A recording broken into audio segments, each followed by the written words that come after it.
So, imagine this. A movie set so expensive, so ambitious, that it could have been the ultimate visual experience for a generation. Every detail meticulously crafted, every corner of the world built to perfection. And then, nothing.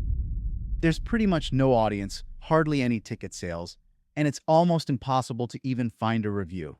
This is the story of Mars Needs Moms from 2012, a film backed by Disney with a $150 million budget. They were betting big on Robert Zemeckis' motion capture tech to deliver a sci-fi family adventure. The pitch?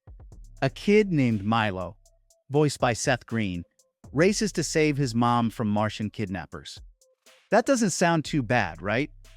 They built these massive, futuristic spaceship sets and gigantic Martian planets.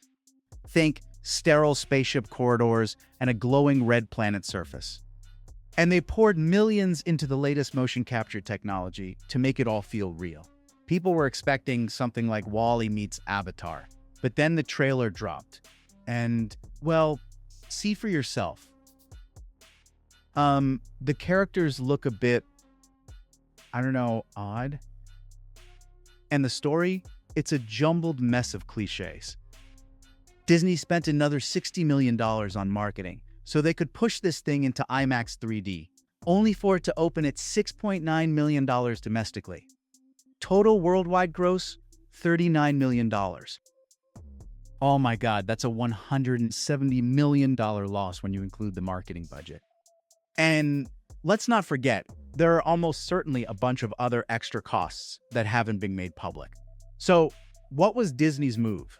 After losing well over $170 million, they shut down Zemeckis' ImageMovers Digital studio.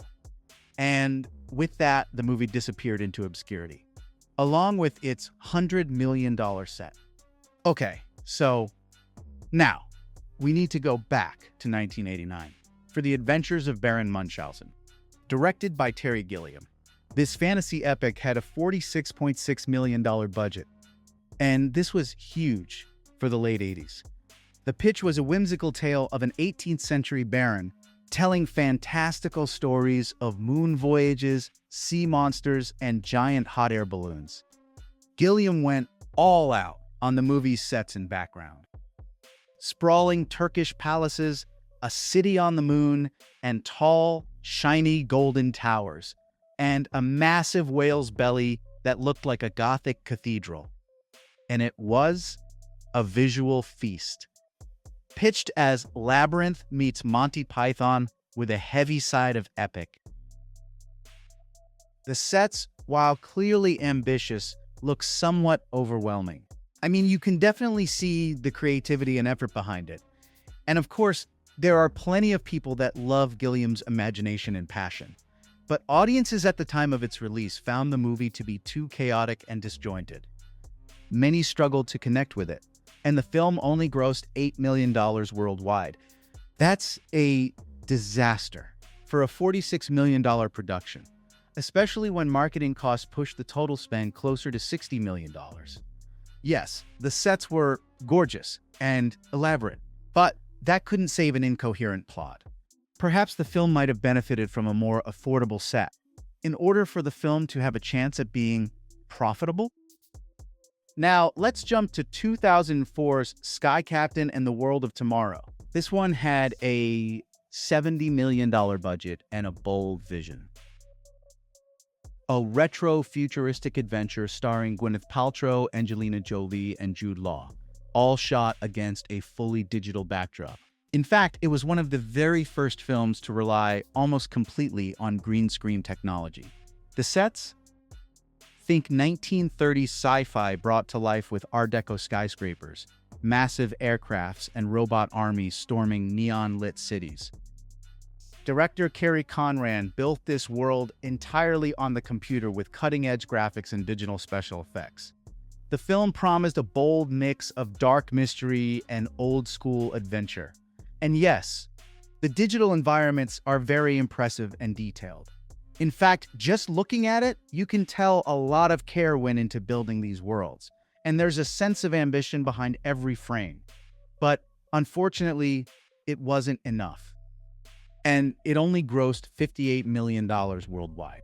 For a movie that bet everything on its pioneering CGI sets, the film didn't connect with audiences the way the makers hoped it would. Now, let's move on to 2001's Monkeybone. This dark fantasy comedy had a $75 million budget, starring Brendan Fraser as a cartoonist trapped in a surreal underworld.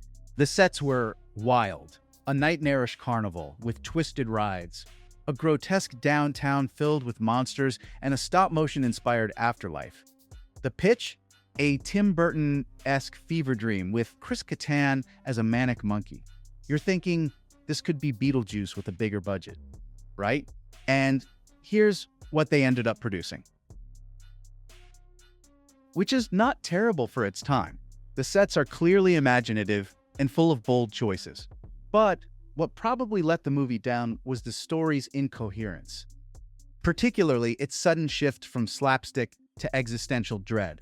And in the end, not even Fraser's charisma could hold it together. The film only grossed $7.6 million worldwide. So that was $75 million spent on sets and special effects. Wasted. Next, we've got 2007 Sunshine, a sci-fi thriller from Danny Boyle with a $40 million budget. The setup? A small group of astronauts are on a spaceship on their way to detonate a bomb and save the dying sun. The sets were stunning, with sleek spaceship interiors, glowing solar panels, and a massive sun looming in every frame. Danny Boyle had already established himself as a successful and respected director and was known for Trainspotting and 28 Days Later. The cast included Cillian Murphy, Chris Evans, and the film had a killer premise. I have to admit, the sets are gorgeous, but the story unravels into a mess of metaphysical nonsense, and those meticulously built multi-million-dollar sets couldn't save it. Sunshine grossed just $32 million worldwide, falling short of its production budget plus marketing. For a film that poured so much into its high-tech look, the financial payoff just wasn't there. Moving on to 2005's The Sound of Thunder. This time travel flick had an $80 million budget, adapting a Ray Bradbury story about hunters accidentally altering the past. The sets were very ambitious. Prehistoric jungles, futuristic cities, and time travel portals glowing with very expensive CGI. Starring Edward Burns and Ben Kingsley, the movie promised a Jurassic Park-style thrill ride. The story follows a group of hunters as they travel back in time, but small changes to the past quickly start to cause big problems in the present. As the hunters face the consequences of their actions, the movie jumps between prehistoric landscapes and a changing present, showing how one small mistake can ripple through time. But while the story has big ideas about cause and effect, it failed to have any impact. In the end, A Sound of Thunder grossed only about $11 million worldwide, which is an astonishing loss considering its $80 million budget. And most of that massive budget went into building those big CGI environments and sets. Sadly, the elaborate world building wasn't enough to make the story connect with audiences.